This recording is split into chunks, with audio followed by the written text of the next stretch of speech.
पे आपका स्वागत है। मैं हूं मोनू और आज हम लोग पढ़ेंगे साधारण ब्याज, सिंपल इंटरेस्ट जिसको इंग्लिश में कहते हैं। प्रश्नों को लगाने से पहले सबसे पहले हम समझ लेते हैं कि मूलधन क्या होता है, दर क्या होता है, समय क्या होता है, ब्याज क्या होता है, मिश्रधन क्या होता है। इसको हम लोग एक कहानी के माध्यम से समझेंगे जो कि आपको समझ में आए। ठीक है, जैसे मान लीजिए आपको एक मोबाइल लेनी है। अब मोबाइल लेने के लिए आपके पास पैसा नहीं है तो आप क्या करते हैं, या तो दोस्त से या तो किसी से उधार लेते हैं या तो बैंक से उसको रुपया उधार लेते हैं। तो मान लीजिए आप बैंक में जाते हैं और बैंक से आप कितना रुपया लेते हैं, मान लीजिए 100 रुपया आप बैंक से उधार लेने के लिए सोच रहे हैं। तो 100 रुपया पे आप उधार लेंगे तो बैंक जो 100 रुपया आपको देगा उसी को हम लोग कहते हैं मूलधन। जो कोई आपको देता है पैसा उसी को हम लोग क्या कहते हैं, मूलधन कहते हैं। अब जैसे महंगाई दिन पर दिन बढ़ती जा रही है तो बैंक वाला क्यों आपको रुपया देगा, क्योंकि वो आपको इसलिए रुपया देगा कि उसको रुपया तो देगा ही, उस पर आपको कुछ उसको देना पड़ेगा। तो मान लीजिए 100 रुपया पे आप कितना रुपया उसको देंगे। जैसे जैसे दर होता है, एक होता है सालाना होता है, ठीक है, एक होता है छमाही होता है, एक होता है महीना होता है कि हर महीने पे आपको देना पड़ेगा ब्याज, कि हर छमाही पे मतलब हर 6 महीने पे देना पड़ेगा। एक होता है तिमाही की हर 3 महीने पे देना पड़ेगा आपको ब्याज, की हर सालाना। अक्सर बैंक जो है सालाना ब्याज जोड़ती है। ठीक है, तो मान लीजिए कि अगर वो कह दे कि 100 रुपया पे आपको 5 रुपया देना पड़ेगा, हर साल आपको 5 रुपया देना पड़ेगा, तो 100 रुपये जो आप 5 रुपया दे रहे हैं उसी को हम दर कहते हैं। ठीक है, जो कि परसेंटेज में रहता है। ठीक है, अब समय उसको कहते हैं जितने समय के लिए आप लेंगे। जैसे मान लीजिए 1 साल के लिए ले रहे हैं, चाहे 4 साल के लिए ले रहे हैं, चाहे 5 साल के लिए ले रहे हैं, तो उसे हम समय कहते हैं। मान लीजिए समय हम क्या लिखते हैं, एक समय, 1 वर्ष लिख लेते हैं। ठीक है, इसमें ये क्लियर रहता है कि जो ब्याज आपको देना पड़ेगा वो सालाना देना पड़ेगा या छमाही देना पड़ेगा या मासिक देना पड़ेगा या तिमाही देना पड़ेगा। महीने का मतलब क्या होता है कि हर 100 रुपये पे हर महीने आपको 5 रुपया देना पड़ेगा। मान लीजिए कि अगर आप 100 रुपया ले लिए हैं, अगर हर महीने ब्याज देना पड़ेगा आपको 5 रुपया, तो हर महीने 5 रुपया दे रहे हैं तो साल में कितना देना पड़ेगा, एक महीने का 5 रुपया, तो साल में आपका कितना देना पड़ेगा, 60 रुपया देना पड़ेगा। लेकिन अगर वही सालाना होगा तो हर साल आपको 100 रुपये पे कितना देना पड़ेगा, 5 रुपया देना पड़ेगा। और जो ब्याज होता है जितना आप उसको देंगे उसी को आप ब्याज कहते हैं। मतलब जो एक्स्ट्रा आप देंगे, जैसे 100 रुपया तो देना ही देना है और उस पर जो ये 5 रुपया आप बढ़ा के दे रहे हैं उसी को हम लोग ब्याज कहते हैं। ठीक है, अब मिश्रधन उसे कहते हैं जो आप 100 रुपया दे रहे हैं और 5 रुपया दे रहे हैं, जब दोनों को जोड़ेंगे तो उसी को हम मिश्रधन कहेंगे। मतलब कहें तो मूलधन और ब्याज का योग ही हमारा क्या होता है, मिश्रधन होता है। ठीक है, जैसे 100 रुपया आप दे रहे हैं, ये तो आप मूलधन लिए थे, और 5 रुपया जो आप दे रहे हैं ये आपका ब्याज हो गया, तो आप 105 रुपये जो दे रहे हैं वो हमारा क्या होता है, मिश्रधन होता है। और जो दर का मतलब ये नहीं कि जैसे मान लीजिए अगर 1,000 है और 1,000 पे आप 50 रुपया दे रहे हैं तो दर आपका 50 रुपया हो गया। ठीक है, मान लीजिए 1,000 आप लिए हैं और दर आपका मतलब आप 50 रुपया हर साल दे रहे हैं, तो दर का मतलब ये तो नहीं कि आपका 50 रुपया हो गया। ये परसेंटेज में रहता है कि 1,000 का 50 रुपया कितना परसेंट बनता है। जैसे 100 का 5 रुपया 5% बन गया, इसी तरह 1,000 का 50 रुपया कितना बनेगा, 1,000 नीचे रखते हैं, 50 ऊपर रखते हैं, गुणे 100, 2 जीरो से 2 जीरो कटा, 1 जीरो से 1 जीरो कटा, 1,000 का 50 रुपया भी 5% बनता है। अब आते हैं हम लोग क्वेश्चन पे, जो कि पहला क्वेश्चन है कि 500 की धनराशि 10% वार्षिक साधारण ब्याज की दर से 3 वर्ष के लिए उधार दी गई, तो उसका साधारण ब्याज ज्ञात कीजिए। ठीक है, तो साधारण ब्याज ज्ञात करने के लिए हम लोग फार्मूला लगाते हैं।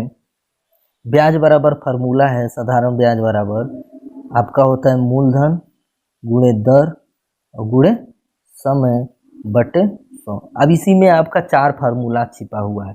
आप ब्याज ज्ञात करना है तो इसी फार्मूले से ज्ञात करेंगे, मूलधन ज्ञात करना है तो इसी फार्मूले से ज्ञात करेंगे, दर ज्ञात करना है इसी फार्मूले से ज्ञात करेंगे, समय ज्ञात करना है तो इसी फार्मूले से ज्ञात करेंगे। और कैसे ज्ञात करेंगे एक बार देखिएगा।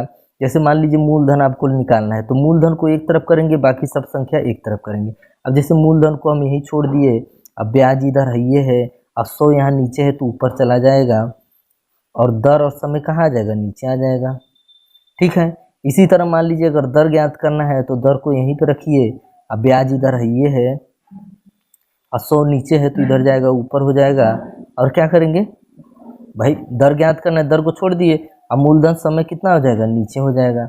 ये आपका दर ज्ञात हो गया। ठीक है, अब आते हैं हम लोग क्वेश्चन पे, जो कि कह रहा है 500 की धनराशि है, अब ब्याज कितना है, 10% है, और कितना समय है, 3 वर्ष है। तो हमको साधारण ब्याज ज्ञात करना है। तो साधारण ब्याज ज्ञात करने के लिए यही फार्मूला लगाएंगे। मूलधन हमारा है 500, तो 500 लिख दिए।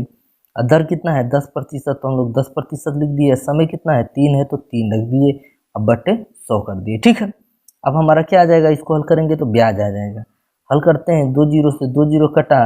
अब 5 से गुणा करेंगे 10 में तो कितना हो जाएगा, 50। अब 50 और गुणे 3 कितना हो गया, 150। तो ब्याज हमारा कितना आया, 150। अगर हम देखें मिश्रधन, अगर ज्ञात पूछ लेता कि मिश्रधन कितना है, तो 500 हमारा मूलधन था, तो मूलधन। अब ब्याज कितना है, 150, तो 150 हुआ। अब मिश्रधन कितना हो गया, 650, तो 650 हमारा क्या हो गया, मिश्रधन हो गया। लेकिन इसमें ब्याज पूछा था, तो आंसर कितना हो गया, 150 हमारा आंसर हो गया। अब दूसरा क्वेश्चन है कि साधारण ब्याज की किस वार्षिक दर से 600 रुपया का 10 वर्ष का साधारण ब्याज 120 हो जाएगा। अब रुपया कितना है, 600, और समय कितना है, 10 वर्ष, अब ब्याज कितना है, 120 रुपया। तो हम लोग क्या करेंगे, दर ज्ञात करेंगे। ठीक है, अब दर ज्ञात करने के लिए सबसे पहले हम लोग क्या करेंगे, फार्मूला वही हम लोग लगाएंगे जो कि हम लोग लिखे थे शुरू में। ब्याज बराबर क्या होता है कि मूलधन गुणे दर गुणे समय बटे 100। हमने बताया था कि इन चारों में से कोई एक नहीं दिया रहेगा, तो इसी फार्मूले से ज्ञात हो जाएगा। अब ब्याज कितना दिया, 120, तो हम लोग 120 रख दिए। मूलधन कितना है, 600 रख दिए। दर हमको पता नहीं है, दर का दर ही रख दिए। समय 10 वर्ष से बटे कितना है, 100। अब इसको हम लोग हल कर लेंगे। तो दर को एक तरफ करेंगे, पहले 2 जीरो से 2 जीरो कट गया। अब दर को एक तरफ कर लेंगे, बाकी सब संख्या एक तरफ, तो 120। अब 6 इधर है तो नीचे आ जाएगा, और 10 इधर है तो नीचे आ जाएगा। 1 जीरो से 1 जीरो कटा, 6 कम 6, 6 दूना 12। तो दर कितना निकल के आया, 2% आपका दर निकल के आया। आइए अब नेक्स्ट क्वेश्चन देखते हैं। अब तीसरा क्वेश्चन देखते हैं, वह धनराशि ज्ञात कीजिए जिस पर 7% वार्षिक ब्याज की दर से साधारण ब्याज 280 है, जो 4 वर्ष की अवधि के लिए उधार दी जाती है। ठीक है, जिसमें दर बताया है कि 7% है, ब्याज आपका 280 है, समय 4 वर्ष है, अब मूलधन आपको ज्ञात करना है। ठीक है, अब मूलधन ज्ञात करने के लिए हमने बताया था कि फार्मूला यही लगेगा अगर इन चारों में से कोई पूछेगा तो। ठीक है, तो मूलधन पूछा है तो फार्मूला यही लगाएंगे। तो ब्याज की जगह ब्याज रखेंगे, ब्याज है 280, 280 रख दिए। मूलधन हमको पता नहीं, मूलधन का मूलधन लिखें। दर आपका है 7%, 7% रख दिए। और समय दिया है 4 वर्ष, तो 4 वर्ष रख दिए। तो मूलधन हम अब नीचे क्या दिया है, 100, तो 100 रख दिए। अब मूलधन को एक तरफ करेंगे, बाकी सब संख्या एक तरफ करेंगे। तो मूलधन का मूलधन लिख दिए 280। अब ये भाग में है तो इधर आएगा, गुणे में हो जाएगा। 7 4 कितना, और ये 7 4 आपका नीचे हो जाएगा। 7 एक कम 7, 7 चौक 28, जीरो का जीरो रख दिए। 4 एक कम 4, 4 से कटे एक बार में। अब गुणा कर दिए तो 100 और 10 का गुणा किए तो कितना हो जाएगा, 1000। तो मूलधन हमारा कितना निकल के आया, 1000, जो कि हमारा आंसर हो गया।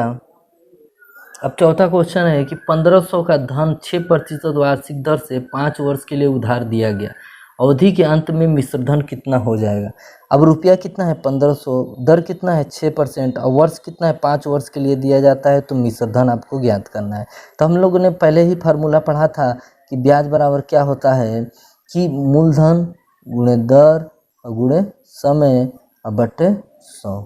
ठीक है, अब इसमें से क्या पूछ रहा है कि मिश्रधन बताना है। तो हम लोगों ने मिश्रधन का फार्मूला पढ़ा था कि मिश्रधन बराबर होता है मूलधन प्लस ब्याज, अगर जुड़ जाए तो हमारा मिश्रधन ज्ञात हो जाएगा। ठीक है, तो अगर हम लोग मूलधन, इसमें से मूलधन दिया ही है, अगर हम लोग ब्याज ज्ञात कर लें तो मूलधन दिया है तो इसमें जोड़ देंगे तो हमारा मिश्रधन पता चल जाएगा। लेकिन अगर आप डायरेक्ट फार्मूला से लगाना चाहते हैं तो मिश्रधन बराबर होता है कि मूलधन गुणे 100 प्लस दर गुणे समय बटे 100। इस डायरेक्ट से आ जाएगा। तो सबसे पहले हम लोग इस विधि से लगाएंगे, फिर उसके बाद इस विधि से लगाएंगे, दोनों विधि देखेंगे।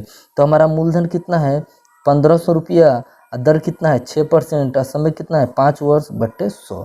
अब 00 से 00 कटा, 6 पंचे हो गया 30, 15 ત્યાં कितना होता है 45, और 1 जीरो था तो 1 जीरो बढ़ गया। तो ब्याज कितना निकल के आया, 450। अब मिश्रधन ज्ञात करना है तो मूलधन कितना है, 1500 रुपया है, जो कि ये है। ब्याज कितना निकल के आया, 450, 450।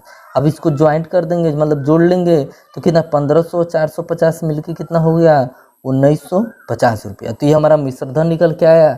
अब हम लोग इस विधि से निकालेंगे मिश्रधन कि मूलधन गुणे 100 प्लस दर गुणे समय बटे 100। ठीक है, तो मूलधन हमारा है 1500, 1500 लिख दिए। अब 100 और दर कितना है 6% और समय कितना है 5/100। ठीक है, 1500 और 6 पंचे कितना होता है 30 और 100 और 30 कितना हुआ 130 और बटे 100। 2 जीरो से 2 जीरो कट गया, 1 जीरो था तो 1 जीरो बढ़ाए। अब 15 3 45 का 5 और 15 1 कम 15 और 4 19। तो मिश्र धन कितना निकल के आया 1950 रुपये, जो कि हमारा आंसर है। अब पांचवा क्वेश्चन है कि 5% वार्षिक ब्याज की दर से 500 का कितने वर्ष में साधारण ब्याज 150 हो जाएगा। दर है 5%, रुपया है मतलब मूलधन है 500, ब्याज है 150, समय हमको बताना है। तो इसमें से देखिए चारों में से समय हमको बताना है, तो इसी वाले फार्मूले से हम लोग ज्ञात करेंगे। तो ब्याज आपका कितना है 150, हमने 150 रख दिया। अब मूलधन कितना है 500, दर कितना है 5%, समय हमको नहीं पता है बटे 100। अब हम लोग सॉल्व कर लेंगे, 00 से 00 कटा। अब ये 5 5 कहाँ है गुणे में है तो नीचे आ जाएगा भाग में, और समय 5 से काटे 5 ते 15, 5 से काटे 5 36, मतलब समय कितना निकल के आया 6। तो 6 वर्ष इसका आंसर हो गया, समय हो गया। अब आते हैं हम लोग नेक्स्ट क्वेश्चन पे।